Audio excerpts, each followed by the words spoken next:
Good morning, gentlemen, and welcome to Ask Me Anything, the first in the what actually may be an incredibly short-lived series. We'll see how you guys like this. This is actually our second attempt at doing this. We spent an hour going through all these amazing questions and giving detailed and elaborate answers and forgot to record the whole thing. We're going to go through and do it again. So this is the second one. Amazing. I am joined by Jermaine and Andrew. Some of you guys might know them. Some of you guys might not. They're both Get Real and Be Powerful graduates who have been working with guys going through Get Real for the last year, and they're going to help share their thoughts and help you guys get the answers you're looking for. Just a quick note, if you guys want to get your questions answered, if you've got something you want to know about and can't find the answer anywhere on the site, there's a thread on the forum where you can get your questions answered. It's called Ask Me Anything. Go to the Attraction Institute homepage, click on the forum link at the bottom. In the welcome mat, there's a thread that's called Ask Me Anything. Put your questions up in there. We've already got questions about how much I bench and deadlift, so I'm sure anything will fit in there. So we've got a list of 5 questions we're going to go through. It's probably going to take us about an hour or so. Sit back, relax, and enjoy. The first question I've got on the list here is from Seeker. And the question is, how do you deal with obnoxious alpha bullies? From memory, there was a whole bunch of other stuff put in the question, but I just kind of cut it back to that one core element. Andrew, do you want to give it a crack? How do you deal with obnoxious alpha bullies? First off, I am the alpha bully, so You're the jock in the corner punching small guy. Makes me feel big, you know. Gotta find some way to feel important. Usually, if I'm dancing or something, and there's dudes who really act weird on the dance floor, yeah, they like bump you and do stuff. Harass you. Yeah, you know, any of that stuff. Like, I usually just distance myself from those people. Just stay the fuck away from them. Yeah, I go, okay, I don't really like that person who's hitting everybody, so I will. Guy who appears punching everyone. Yeah, you know, I do that, but also some people who are acting like aggressive and kind of like alpha male, I feel like they want to get in a fight or something. Yeah. And for me personally, I don't want to fight people because I don't want to kill people, you know, like that's the only thing that's going to end up happening.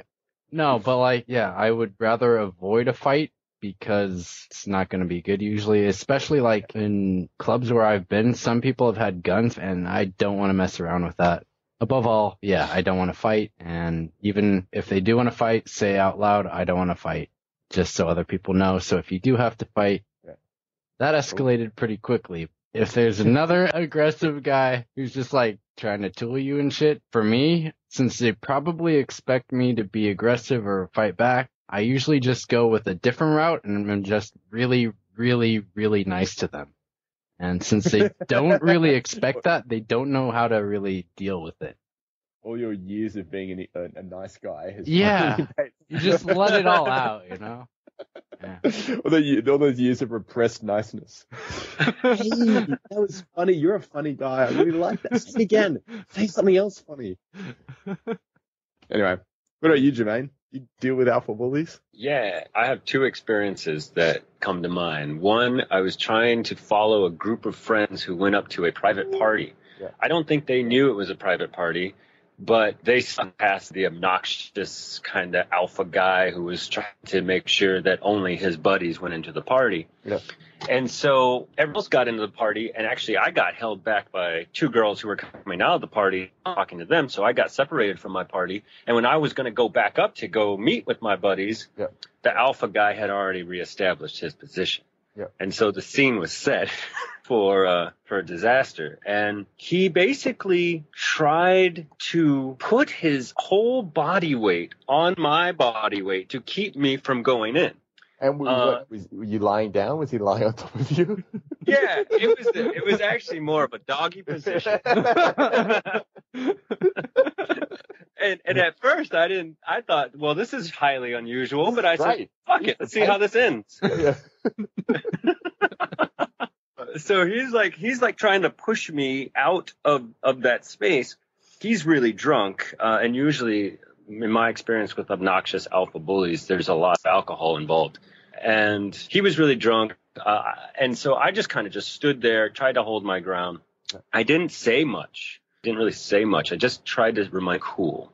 Yeah. Because like Andrew was saying, when there is the threat of physical violence or someone is getting in your face and saying stuff, it's because they're wanting to have a fight. Yeah. I know I have buddies who have this mentality that, you know, if they get drunk that night, they're either going to fuck or they're going to fight. And this guy was on his fight mode because he sucked with women, couldn't find a fuck. So what ended up happening is I just remained very calm. Like Andrew said, they don't know what to do with that. They expect you to come back at them and bark at them and do the whole macho thing. Yeah. And it just kind of diffused. I saw all my buddies and I waved them in and I told them what was going on. And then we ended up leaving that area.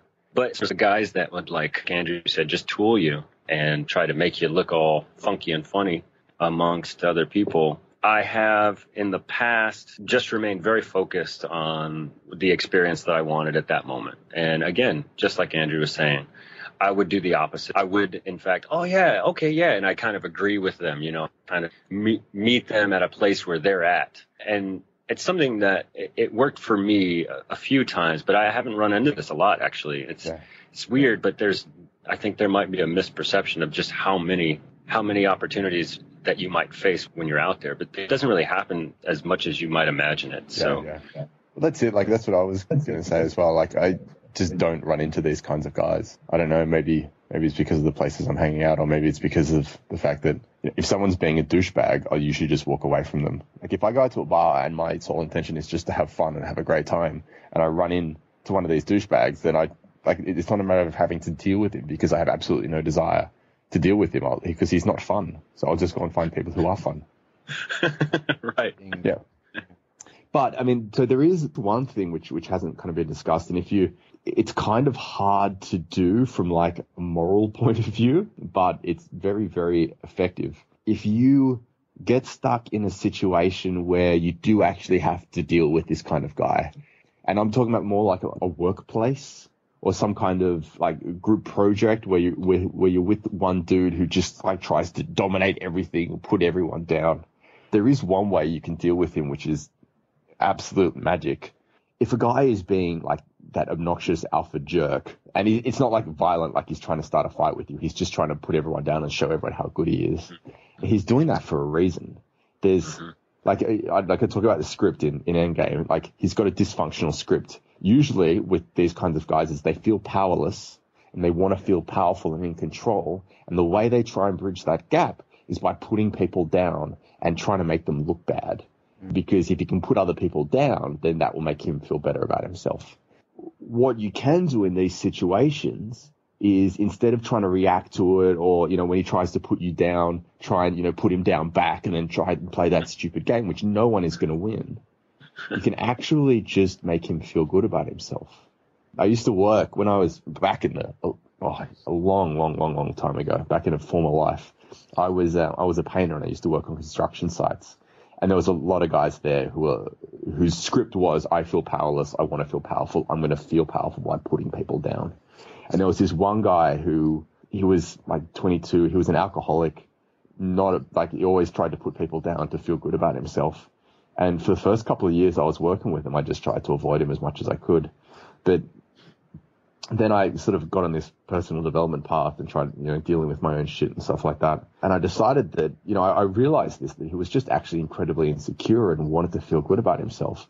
And so instead of trying to avoid him or just like put him down back to make myself feel bigger than him again, I would actually just try and make him feel good about himself. So every time he did something, I'd compliment him on it. Like, you know, if he did something good, he'd be like, oh, hey man, that looks really good. You've done a great job. And first he was like, oh, whatever. But after a while it was like, oh, okay. And then from then on, when we would talk, instead of him trying to put me down to feel better about himself, he would feel better about himself by asking me and showing me things that he'd done to get that kind of positive feedback about, hey, look, you're really good. You're really valuable. You're a valuable guy. And it's kind of hard to do sometimes, especially if you're still dealing with your own shit. Like if you've got this guy in front of you who's trying to put you down and like he's being a jerk to you, it's really, well, I don't know, I find it challenging to say, hey, no, I really like your shirt, man. It looks really good. Or, you know, that thing you did with the girl, that was really funny, or blah, blah, blah. That can be challenging, but it's an incredibly effective way to help him change his script from putting you down to needing your approval. which still really isn't that good, like, in terms of him, but it's good to you. Yeah, so that's another way you can deal with obnoxious alpha bullies. Wow. Yeah, that's a fun one. Play with that. It's a good fun one. Okay, so let's keep going. So the next question is from Vima Poika. Okay, so it was a big, long question, but the basic essence of the question was all his successes come from girls approaching him. He's never actually had to do it in the first place. And so he wants to know, how can I revert this situation, change from her take the first step to me taking the first step? How can he start to take initiative, and how can he start to take action? Andrew, what do you got on this? Seems like most of the time when he's talking to girls, it's out of his control. It's like when the girls are coming over to him. So what he wants to do is go and talk to the girls, but something is probably stopping him. He feels like something isn't letting him do it. It sounds like the challenge to just go and talk to the girl that he really, really wants to talk to is way too high for him at this point. So it's too big a leap. I'd say instead of just going for like his ultimate goal of talking to these beautiful girls that he wants to, he should just try to approach some people who he's comfortable with. Like maybe if he can approach like his family and friends pretty good, but then maybe if he can't even do that. The other day. Like, no. You look great today. Hey, Dad, I like your shirt. Okay, so he's beyond that level, but a girl who he doesn't find super attractive. So what you're saying is he's taking too much of a challenge on at one time. So break it down into smaller chunks. Bingo. Vima Poika. This is actually a really common thing that a lot of guys go through, and not specifically in a situation where they're used to having girls approach them and so they don't know how to approach a girl, but just in terms of having a goal they want to achieve and just trying to jump straight to that end point where it's like, I'm not going to do anything. I'm not going to talk to anyone. I'm going to sit in my room and masturbate for the next, for 6 months. And then I'm going to walk outside my door and approach a supermodel who's on a stage giving a performance to 30,000 people. They just, and surprisingly, they get incredibly anxious and can't do it. So the way to deal with it is to break your challenge down into smaller chunks. And I talk about this in the Approaching Anxiety Annihilation, which is part of the endgame bonuses. Take it step by step by step. Work out what you want to achieve and work out where you are right now, and then break it down into a series of manageable steps. Like Andrew has said, go inside your mum. So let's say you get into a club and you're on the DF bumping and grinding with an obnoxious alpha bully, and and you see a beautiful girl, but you just it seems like it's too much at that point in time. Start out by going and talking to guys. Go out and start by talking to the bartender. Talk to the person next to you, and then go and talk to people who are a bit further away. Go and talk to people who are a little bit more intimidating, and then a little bit more, and then a little bit more. And the whole idea is you just lean a little bit over your edge. Just a little bit over your edge each time, so that by the time, you do see this girl, and yes, it's scary, but it's not that much scarier than what you've been doing, so you feel okay doing it. If you try to approach this super gorgeous girl and you feel extremely nervous and, oh my God, you're stuck in your head, extremely nervous, and your heart's beating like you're going to have a heart attack, how do you think that interaction's going to go? And then probably it won't go the way you want it, and it might make you be like, I'm never going to talk to girls again or something like that. But take it baby steps. Yeah.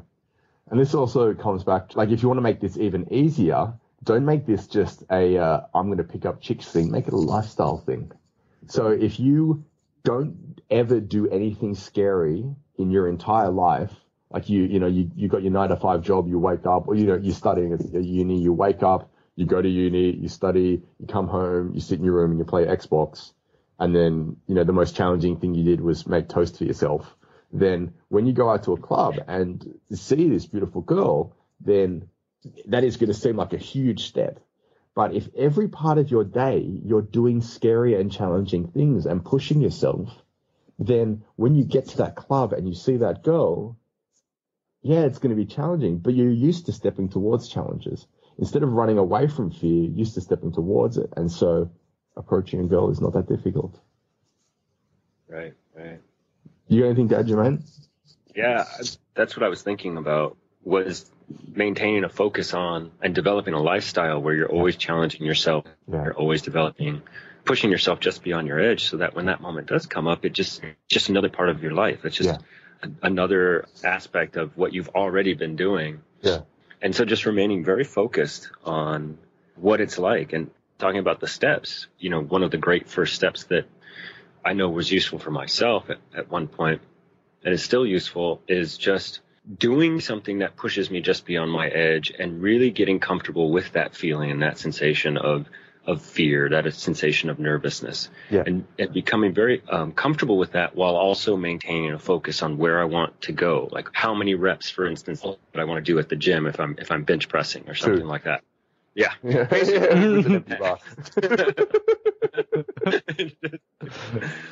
And so you do that, and that's part of that first step process. If in fact you're at that level, I mean, it really depends on where this person is at in terms of the steps. But yeah, that's great. Yeah. Hey, I thought this might be a good chance to chat quickly with you, Andrew, about, you've been doing some pretty crazy stuff, which is all about pushing your edge, including eating foods that you could potentially kill you.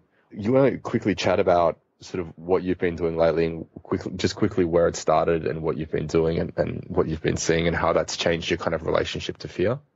Growing up, I had a lot of health issues, especially with a lot of allergies and things like that. As a result, the doctors and stuff and my parents would always be like, yeah, you can't do that. I was very intolerant to the cold. Yeah. And I did some training where sorry, go on.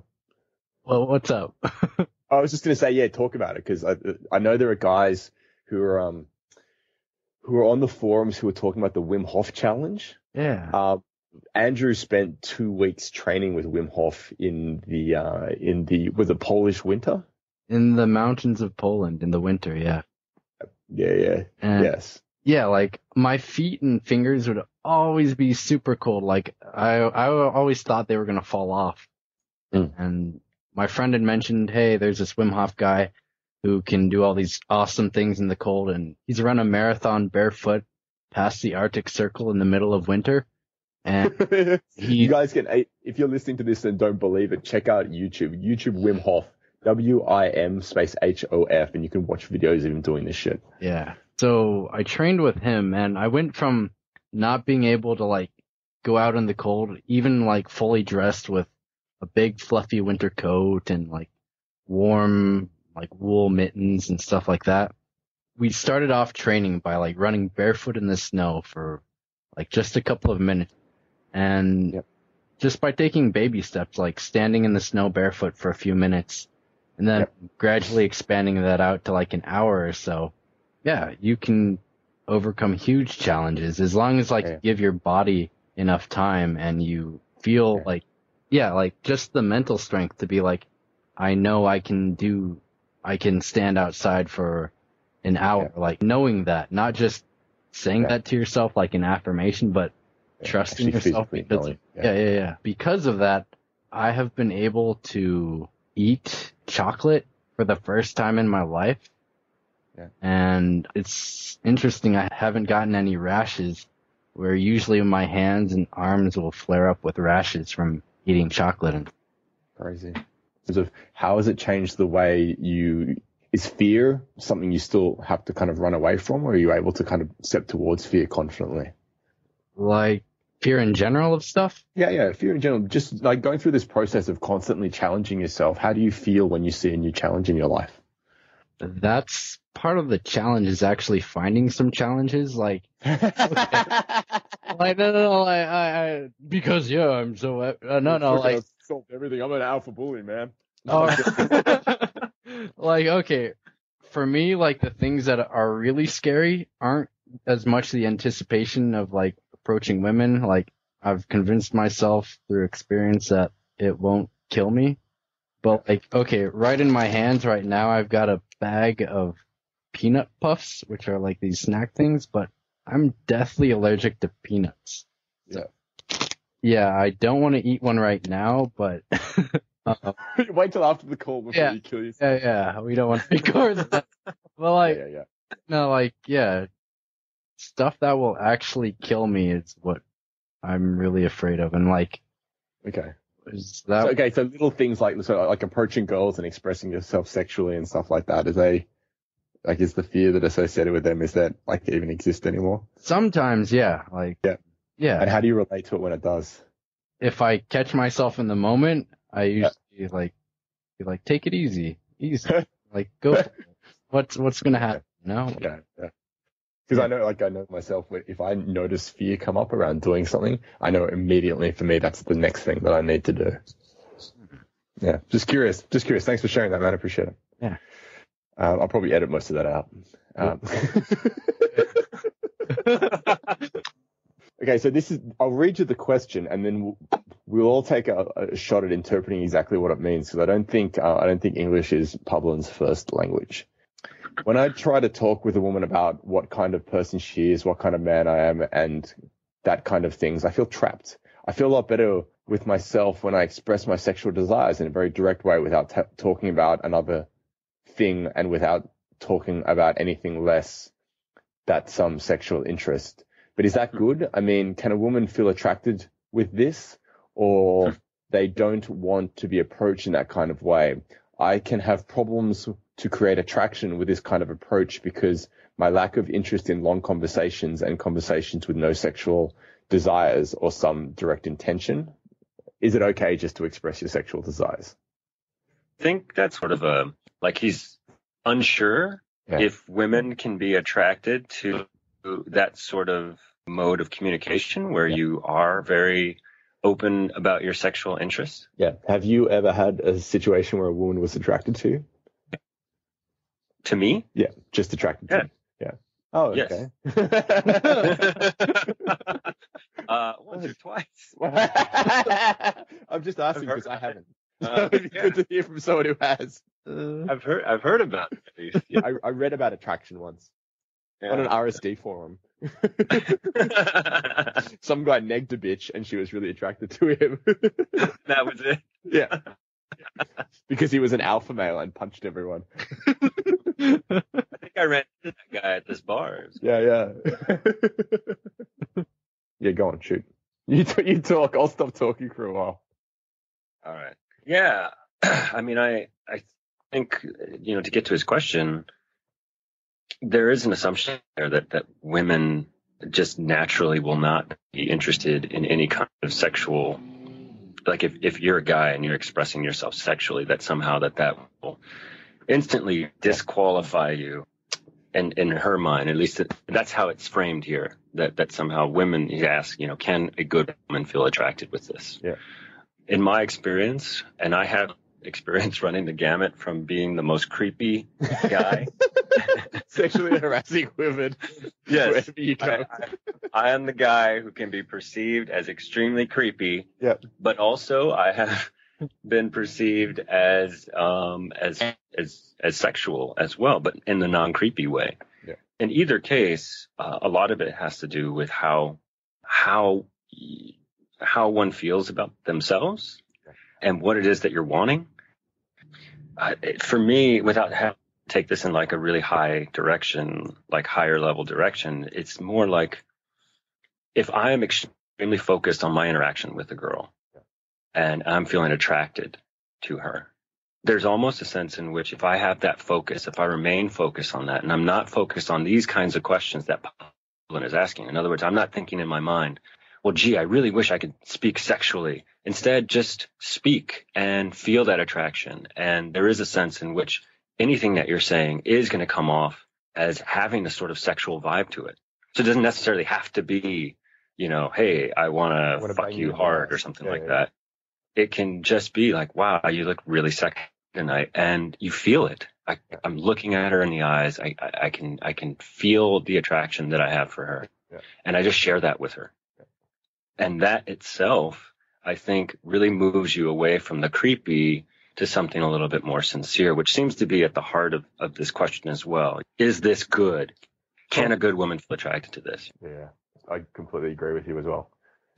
But I think the question that is being asked kind of gives a kind of a window into the deeper kind of motivations that are running through this question, which is, yeah, I don't know if you guys picked up on that, but from what I'm getting from this question, so to answer the first part of the question, can you attract a woman by actually just saying what you think? You can say exactly what you think and have women attracted to you. There's absolutely no question about that in my mind at all. There have been many, many times where I've started conversations. I'm an asked man myself, and there have been many, many times I started conversations with very attracted women and had very positive feedback by commenting on how fucking sexy a chick looks in her jeans. Actually went out and did a test one night. I used to do all these back in my like sergeant days. Now, back when I used to go out with Stephen all the time when we used to go to clubs, I used to go out and just, see how far I could push things and see what was kind of possible. And one of the things I did was I wanted to see how quickly I could touch a chick's boobs and have her be okay with that. And it's a great challenge to do. Trust me. It was a really good night. But yeah, so I was just going to see how far I could push it. And at first I started out with this really kind of gentle, approach and, talk about them and then talk about what they were wearing and then talk about, how nice their shape was and then, maybe move on to, how they got really great curves and then talk about their breasts and then kind of like, oh, wow, and just kind of like, and go, yeah, look at this shape and blah, blah, blah, and actually just touch them. And that, took ages. And that was like, well, half an hour is not a great time. So let's see how quickly we can do this. And we're at a bar in Sydney, a very fancy bar, like one of the top end bars. And it's called Piano Room, if anyone's ever been there before. We went in there and there was these girls at the bar. We were just like getting my glass of water. And I turned to this girl and she had a great set of tits.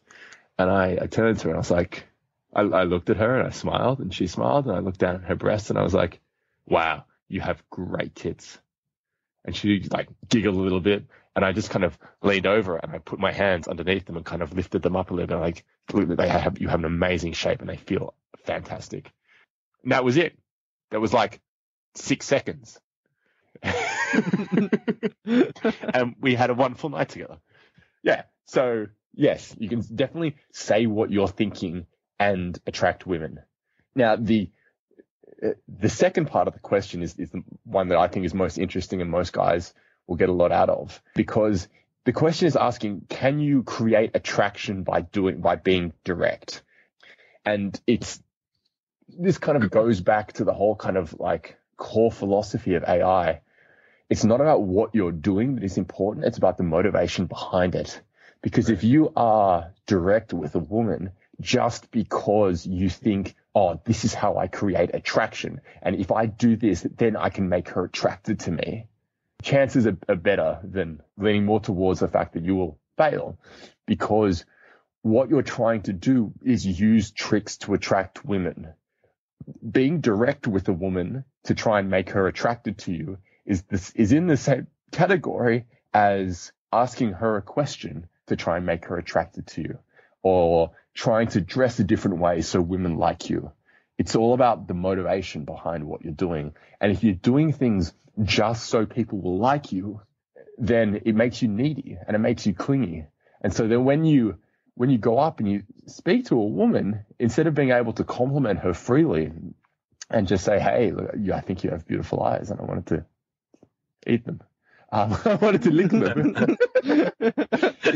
Instead of being able to just share your expression of your sexuality and give her a genuine compliment, everything will be tainted by this needy desire to get something back from her, to get her to fill a hole in your life. You're going up to her with an empty hole in your life and you're trying to get her to fill it for you.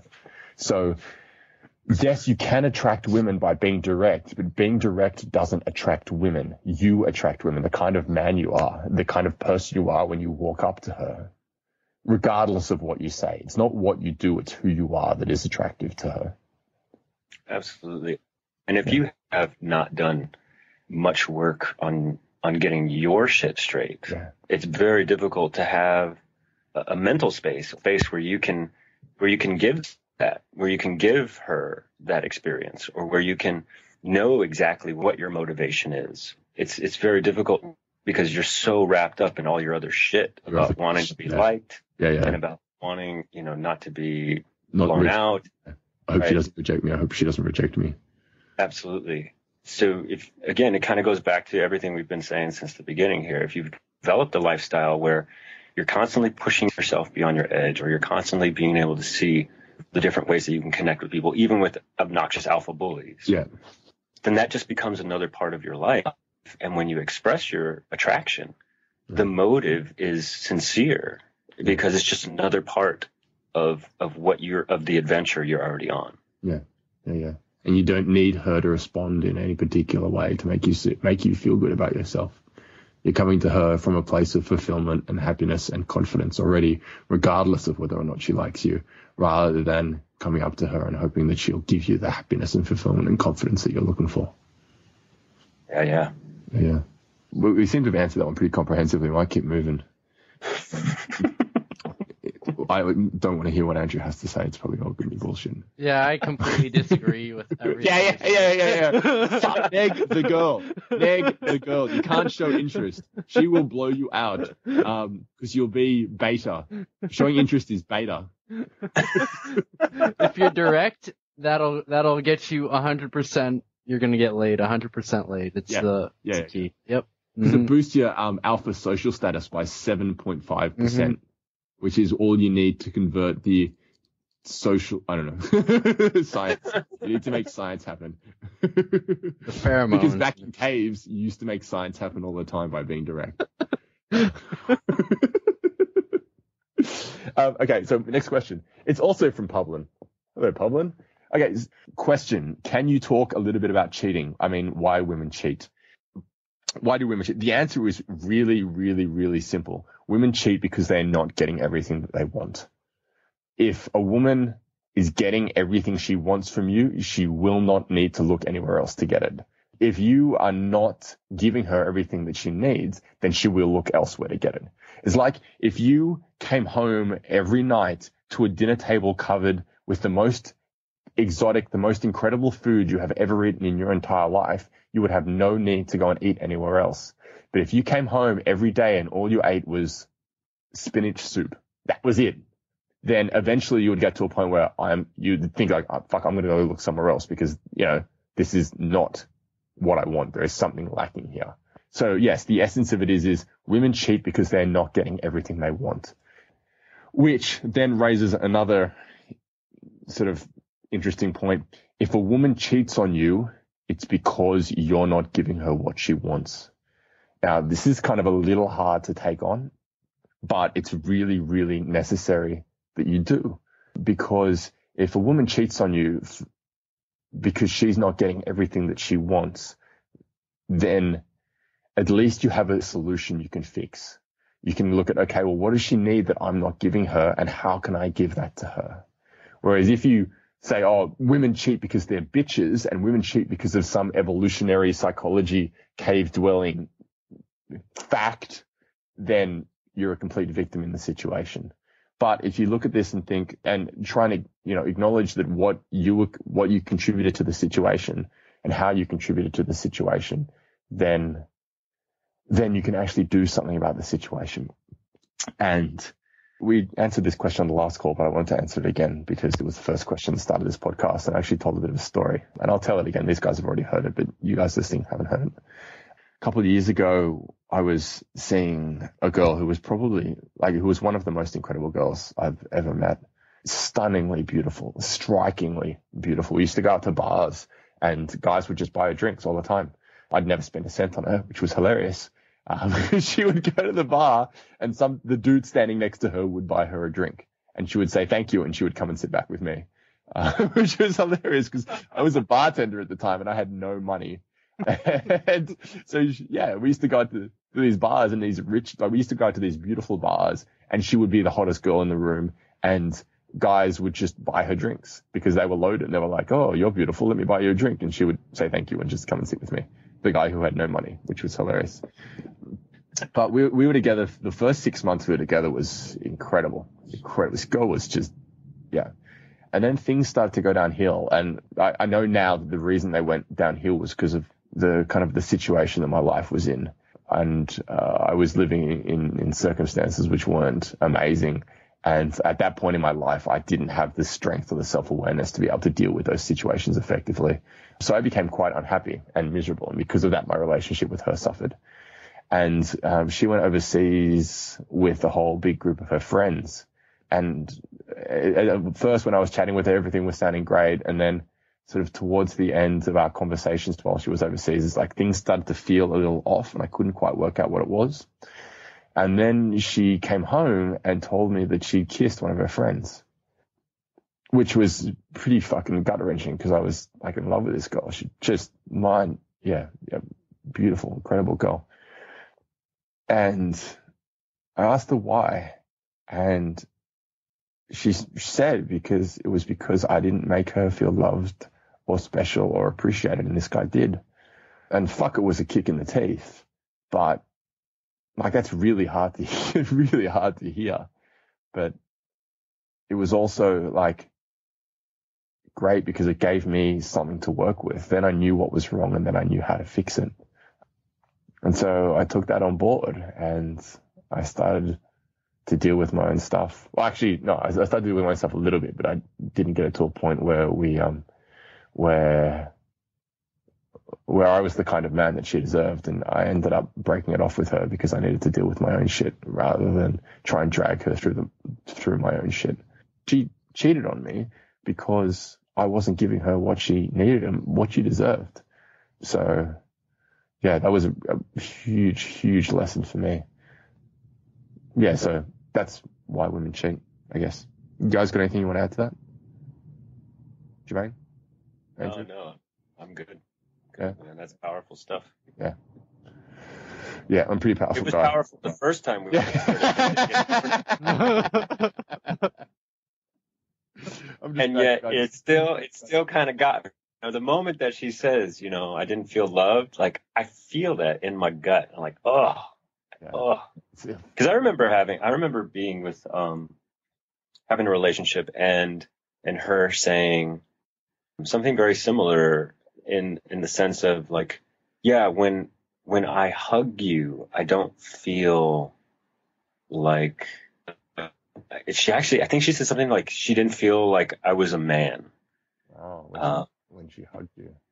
Yeah, that there was that because she was comparing me to an ex that she had. Yeah. Or she had that experience of feeling like protected and safe and secure, and she didn't get that experience from me. And she was completely inarticulate in trying to say that. Instead, it came out as, I don't feel like I'm hugging a man. Oh, it's not the thing I want to hear, Surgery, yeah. Tough to take on, but yeah, really incredible.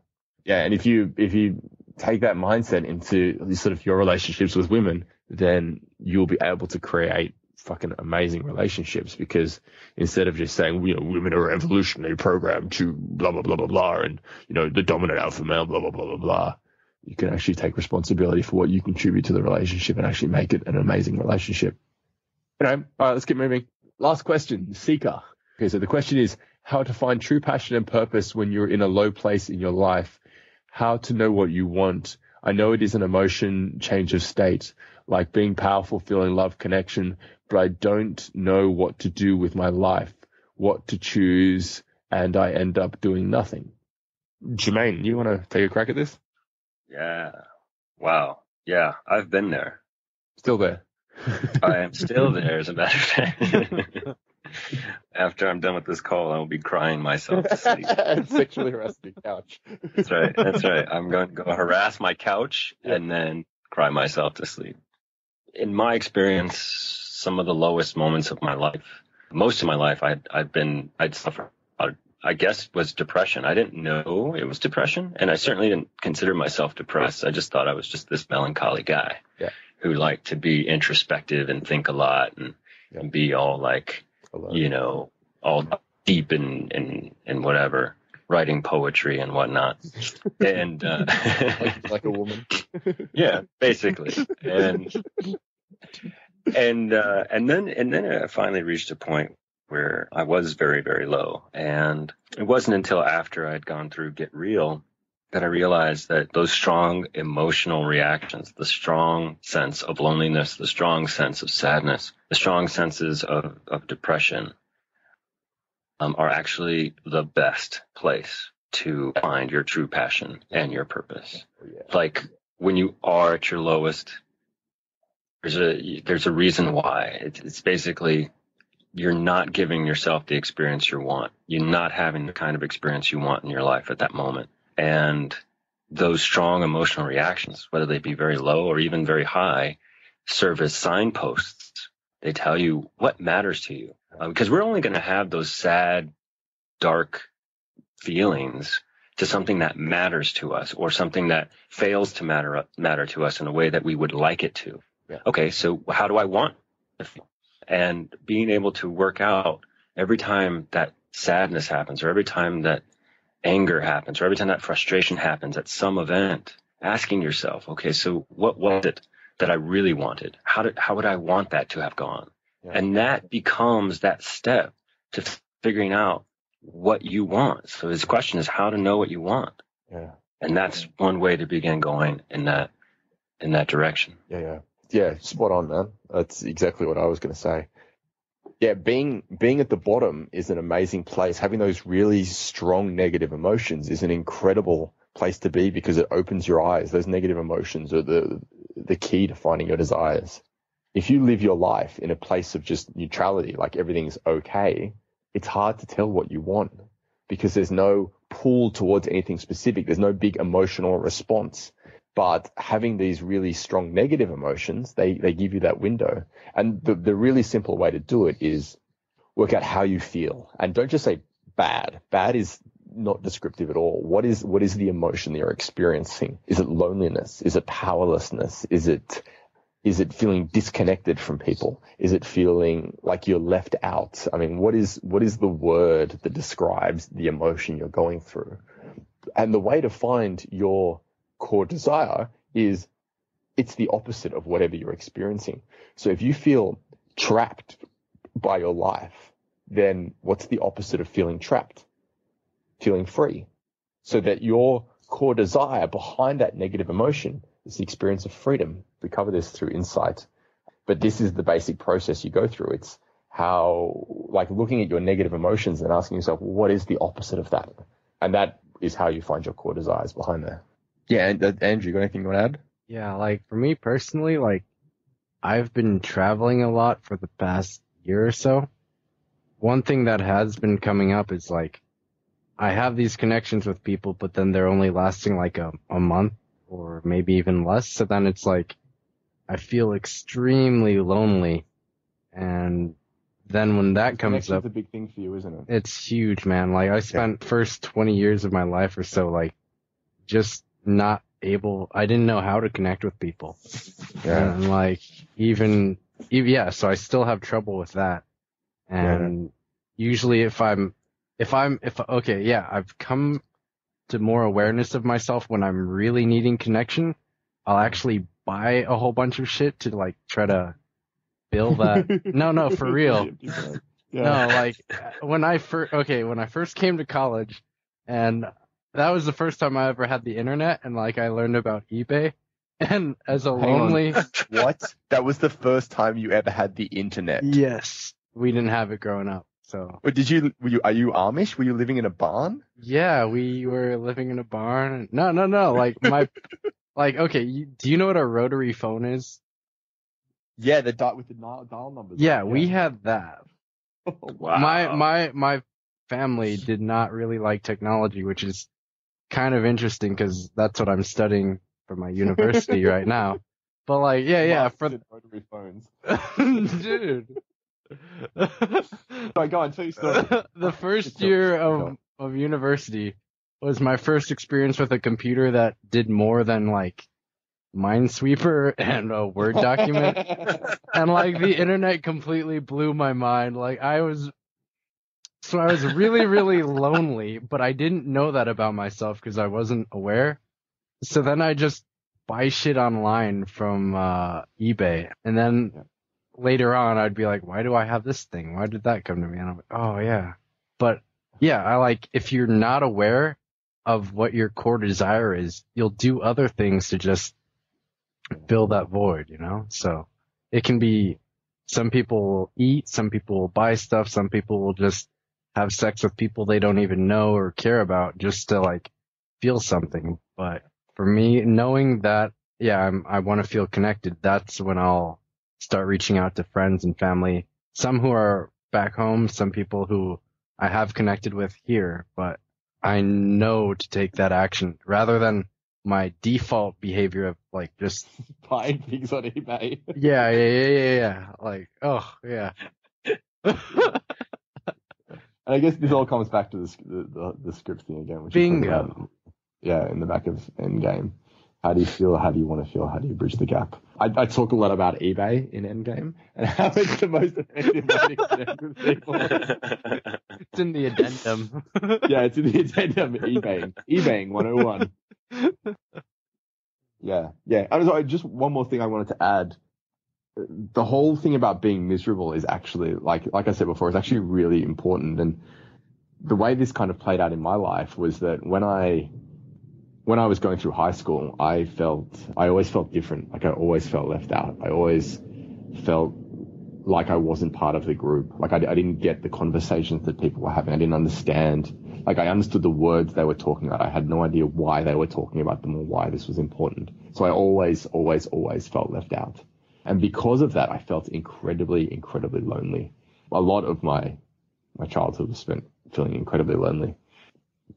And it was through feeling incredibly lonely and not being able to fit in and not being able to play the games that other people were playing, which was the catalyst for me to go on this new journey of discovering everything that I discovered that built the foundation of AI. And if it wasn't for the fact that I was miserable and lonely and completely ineffective at feeling connected to people through playing bullshit games, I wouldn't have gone on this journey and I wouldn't have founded AI, and I wouldn't be at a place now where, you know, I'm engaged to the woman of my dreams. Like, holy shit. It's a pretty rad place to be. But none of that would have happened if I'd been able to kind of just be neutral the whole time and just, you know, sort of get by with bullshit surface level connections. So being in a bad place is not a bad thing, because that's the catalyst for real change to happen in your life and for you to discover something incredible. Oh yeah, absolutely. And I just wanted to add to that. No, we're running out of time. Sorry. In that case, I'm done. No, go on. That's all I had.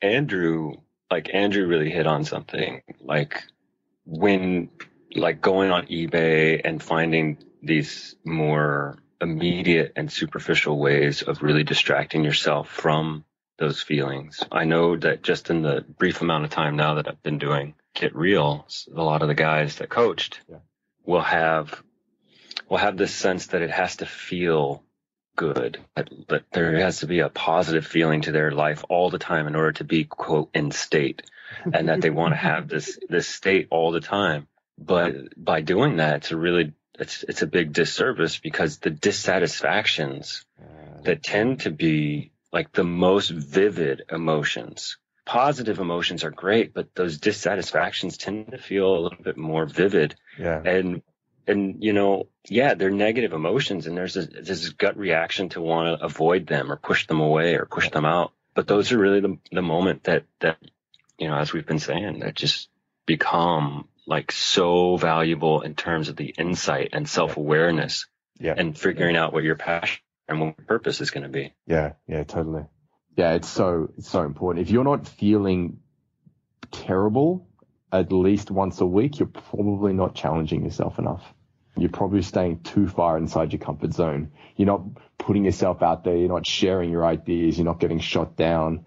You're not putting enough effort into work, so that then you have this space where you start to feel disconnected from people, or you're probably not connecting with people like enough so that you feel like your work is being neglected. Like you're probably not giving, probably staying too far inside your comfort zone if you're not feeling terrible at least once a week. I tend to feel bad probably at least once a day. That's usually a good indicator that I'm doing well. And just to kind of explain that, I know my fiance connection is huge for her. And she's a very feminine girl, and connection is like really, really important for her. And I know that for me, I won't feel like connecting with her if I've still got work that I need to get done. Like if my head is stuck, doing all this stuff that I do for AI, coaching and articles and all that kind of stuff, I won't feel like connecting with her if I've got this thing sitting in the back of my mind. So when I wake up in the morning and she goes off to work and I sit down and do this, I know that I need to kick my ass and kick my ass and kick my ass and keep pushing and keep pushing and keep pushing and keep working to get all this work done, so that by the time she comes home, I really feel like connecting with her. And so what usually happens is I just sit down and work my ass off, and I work for like 10 hours, 12 hours. I start work at 7 o'clock in the morning and I finish at 7 o'clock at night. But by the time that I finish, I feel terrible. I feel completely exhausted, and all I want to do is connect with someone. And then she comes home and it's just like magic. So yeah, I feel terrible all the time. So if you're not feeling terrible, you're probably not trying hard enough. Yeah, and how wild is that? Like when you tell people these things, yeah, the normal default reaction is like, "What the fuck is wrong with you?" That's the normal default reaction to most things I tell people. What the hell's wrong with this guy? Yeah. Fuck. I'm happy, I'm happy. I don't know about you. I don't know why you hate your life, but Yeah. So one more thing that I wanted to say is that throughout this whole kind of conversation, we've been making lots of jokes and laughing at lots of things. And the only reason we're not doing those to put anyone down, we're only doing those because all of us have done these exact same things before. And we've all asked the exact same questions. And we've got to a place where we've dealt with them. And so we're laughing at ourselves because we know where these questions come from, and we can imagine ourselves in those positions. And we've all faced those, and we've all come on the journey of dealing with them. So if we're laughing at stuff, it's not because what you're asking is not valid or because we think people are stupid or anything like that. It's because we've all been in that place and we know what it's like to be there. And we've actually kind of challenged that and overcome that. So it's a laughter of recognition. Yeah. Of all the dumb shit. Oh, God. Yeah. But yeah, I hope you guys have got a lot from this call. I know I love doing this kind of stuff and I've had a lot of fun doing it. If you guys have got any questions, please put them in the comments below. And if you have any more questions, please chuck them in the Ask Me Anything thread. Once again, the easiest way to get there is go to the forum, which is linked off the homepage, and then go to the welcome mat, and the thread is there that says Ask Me Anything, and just put your questions in there. We will only pick 5 questions at a time. If you feel like you have a question that hasn't been answered and that you want personal feedback on a personal situation that you're going through, myself, Andrew, and Jermaine are all available for personal coaching. I'm just in the process of setting up the personal coaching page. It's not quite ready yet, but it will be in the next couple of days. And when it is, I will link it from here, and I will link it from the front page of the website as well. Yeah, if you want to get personal feedback on situations you're going through. So that's all I have. You guys got anything you want to add in? Oh man, it was great. It's good times. Yeah. All right. Thank you very much for listening, guys. Really appreciate it. Peace out. Ciao.